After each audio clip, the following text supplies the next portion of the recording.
Hello everyone, my name is Subhashish Roy. I am the Senior Network Analyst at the Indian Cyber Security Solutions, and today I welcome you all to a special webinar. On today's topic is network automation with Cisco tools. So I'm going to talk about the automation technology that is in the Cisco. As you know that the network automation is not only in Cisco, but it is with the cloud computing in the AWS and Azure as well, because the automation, there is a scripting has become the prominent part in the networking. So let's discuss the theory part first.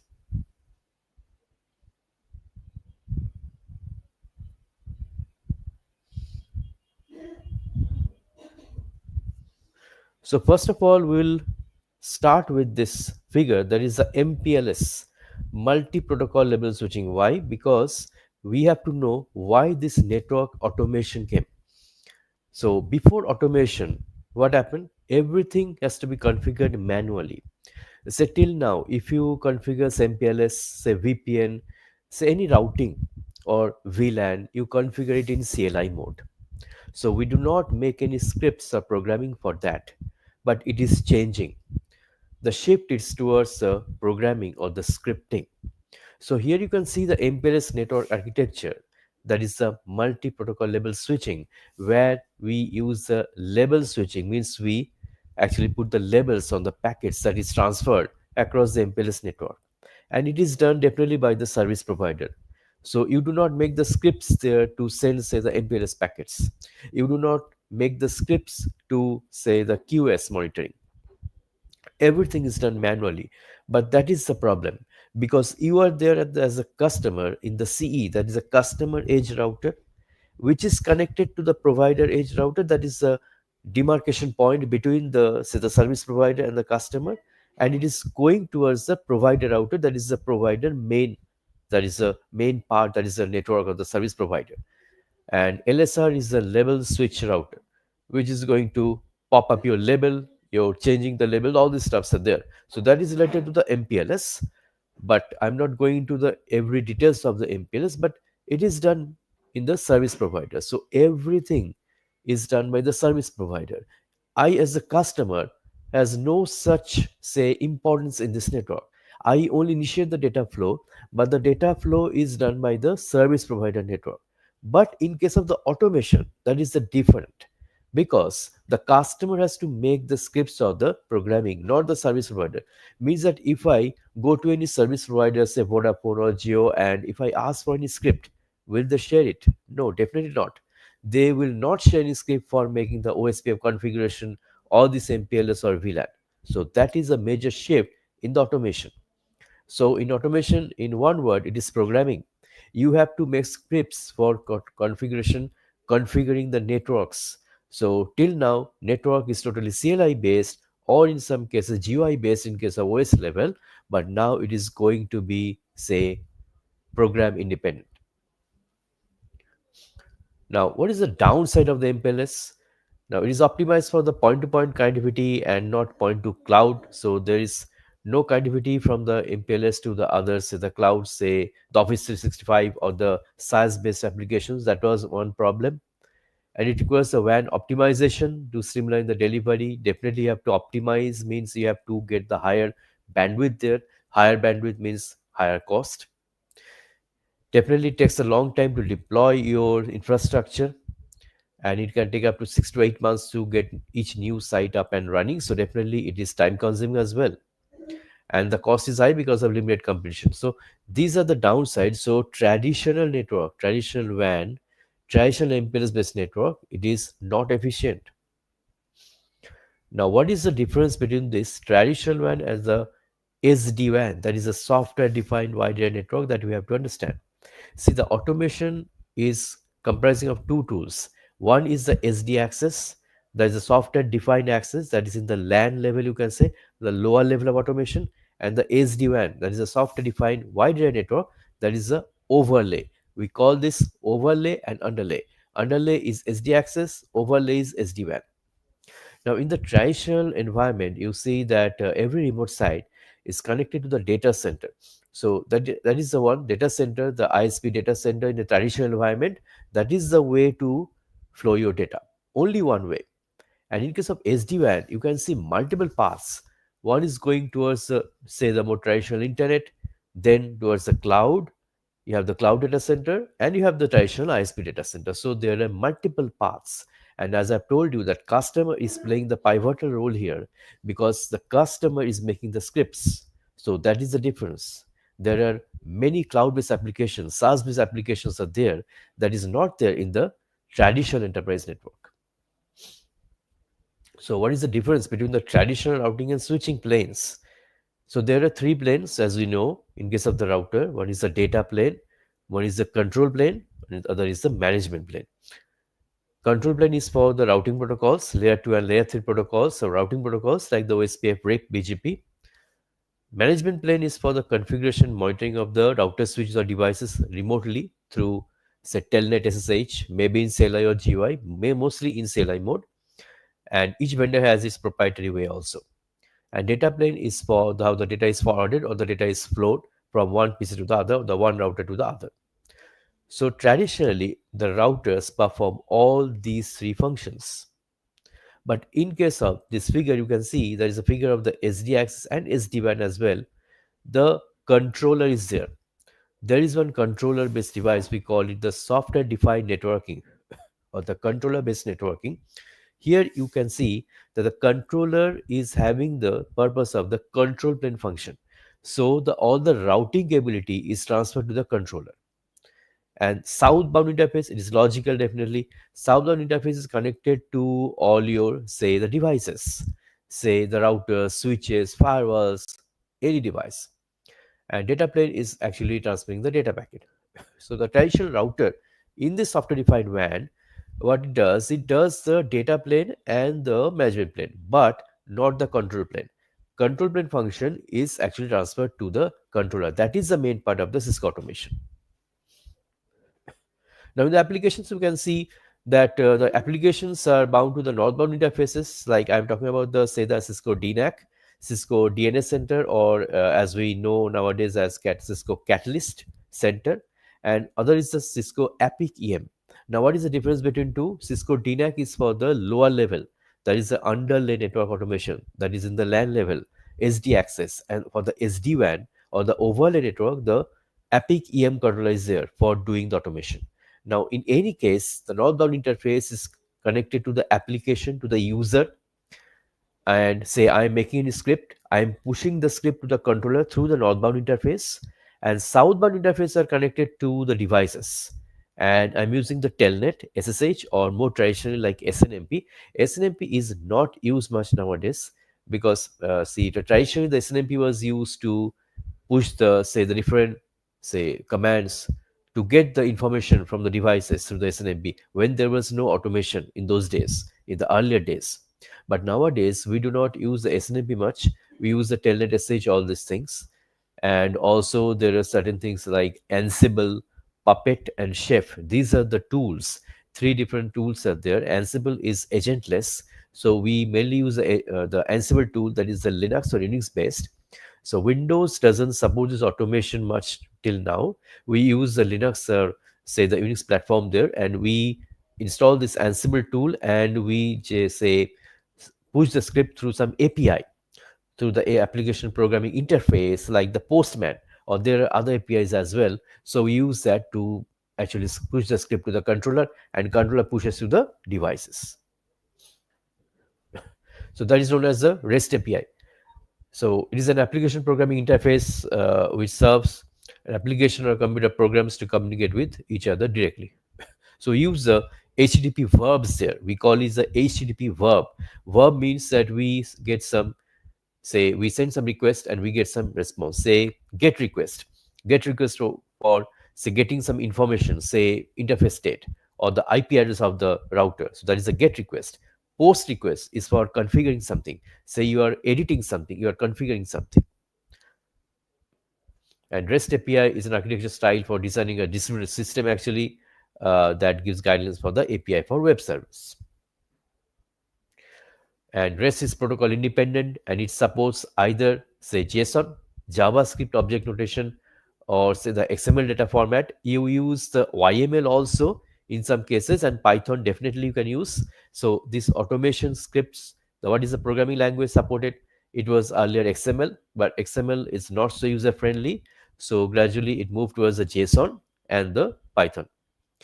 And the RESTful web service use HTTP methods that I was talking about, HTTP verbs to collect and manipulate data. And the URL identifies every resource, and every resource should support the HTTP common operations. And it will interact with APIs from multiple vendors. And some common HTTP CRUD functions are there, like the create, read, update, and delete. These are the four functions. That is why it is known as the CRUD function, that the get and post request. Now, this is the main component of the SD-WAN, or the software defined WAN.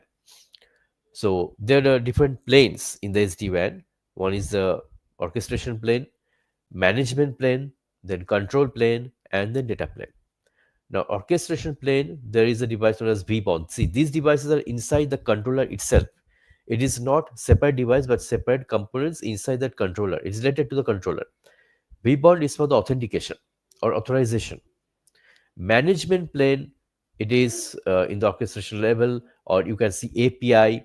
So you have the analytics also. Analytics is gathering the information, and management plane is the, you can say, the GUI mode, the GUI mode that you get in the controller, that is visible to the user. So you get the entire, say, let's say the network picture, network devices in the GUI mode, that is in the controller, say Cisco DNAC, Cisco Catalyst Center. So that is the management plane. Control plane means you have the, you can say, the vSmart controllers there. So there is the control plane function or the routing that is happening. And you have the data plane where you have the VH router there. And so it is actually doing the data transfer. And in the management plane, you have the vManage. So in the data plane, you have the data centers, campus area networks, branches, home offices, that is small office, home office, SOHO network, 4G, MPLS, internet, all these connections there. So that is the traditional one. And above that, you have the control plane. From the control plane, you are having the, say, the controller based networking. So these are the devices. I've already told you: vSmart, VH, vBond, and vManage. vSmart is for the control plane function, VH for the customer device, vBond is for the authentication, the updates, and vManage is for the management plane.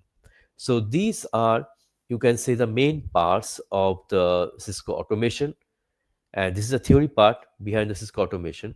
And if you want to say, do some practicals, you cannot do it on, say, the Cisco packet tracer or any other simulator, because the controller is not there. The controller, either Catalyst Center or APKM, no controller is available till now in any simulator. And also in the Cisco sandbox, if you go there, you can search for the sandbox labs, but that you can reserve. But there are certain issues, like all are not for free, and some are actually not supporting the username password. There is some problem with the username password login, I've seen also. So the sandbox are not fully developed yet for the this SD-WAN. So there are some issues that Cisco, I think they will sort it out soon. So I can show you one thing. This is the URL for the Cisco DNAC, that is the sandbox. Definitely in the sandbox, you are having the sandbox DNA Center, that is the Catalyst Center. Now I can log in to this, and this is the username and password, and I can show you the interface. There is a management plane of the DNAC. So just copy that URL and just say paste that. So it is definitely taking the HTTPS. So there is a certificate mismatch or some warning is displayed. Go to advanced and proceed. Continue to sandbox.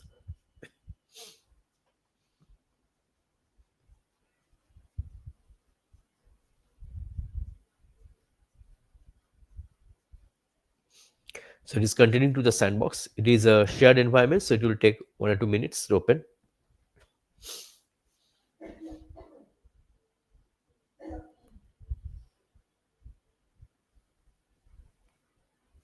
Now is here Cisco Catalyst Center, as you see, and now you log in.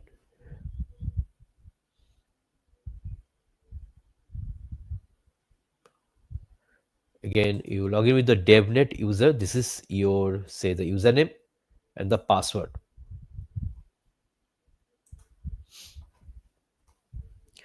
and the password you copy from there. Cisco sees capital and Cisco 123 exclamation,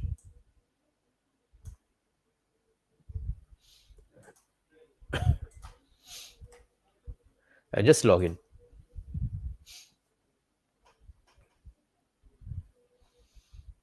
Yes, so it is entering the Catalyst Center or the DNA Center controller.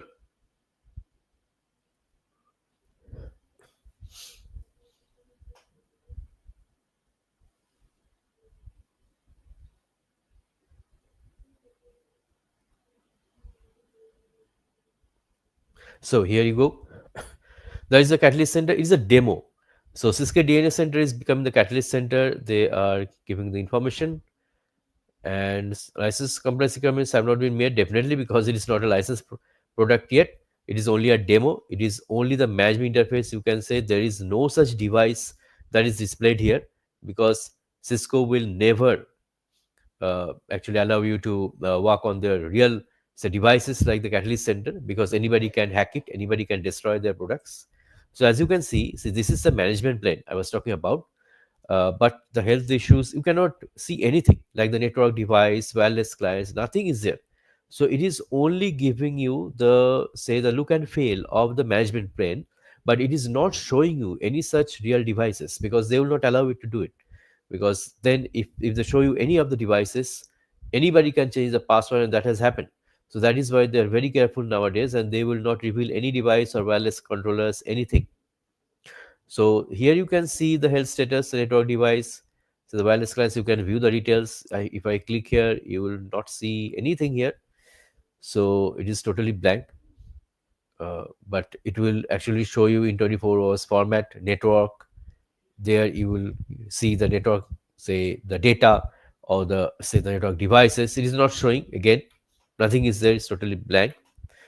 And you can have the AAA servers information, DHCP, DNS, anything you want from the network, it will be displayed here. It is supported only for wireless clients.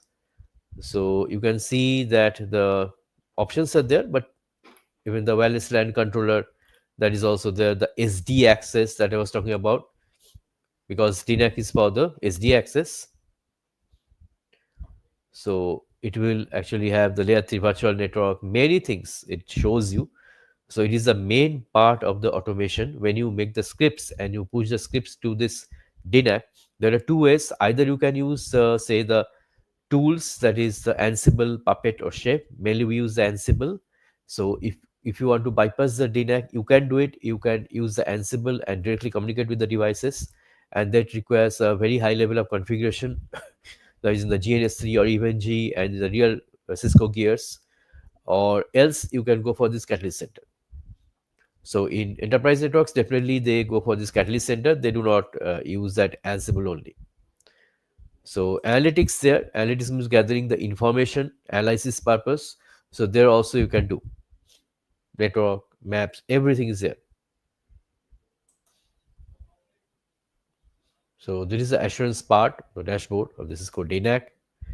And you can see that is the design part, policy part, provision part. There are many things, access control, even application QoS. There is a many things there, but definitely it is not. It is showing you some error because it is not going to display anything there. So you can see this is the management plane that I'm showing you. Network settings, even templates, select templates, anything you can actually incorporate here.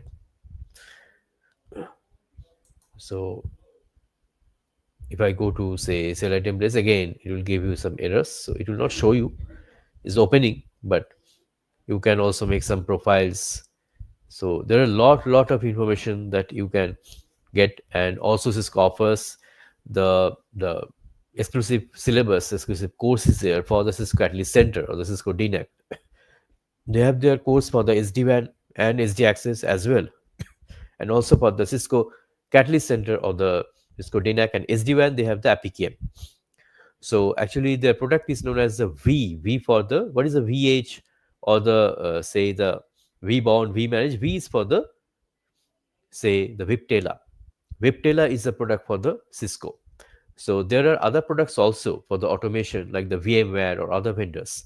But in case of the Cisco, there is a Viptela that we talk about. So in that case, also you need to get a very good understanding of the say the BGP protocol, border gateway protocol, because the automation is not incorporated in small enterprises. It is for the big warehouses, big data centers. So cloud data centers, ISP data centers, they incorporate this, say the automation. So you should know the MPLS, the WAN infrastructure, BGP, everything, VPN.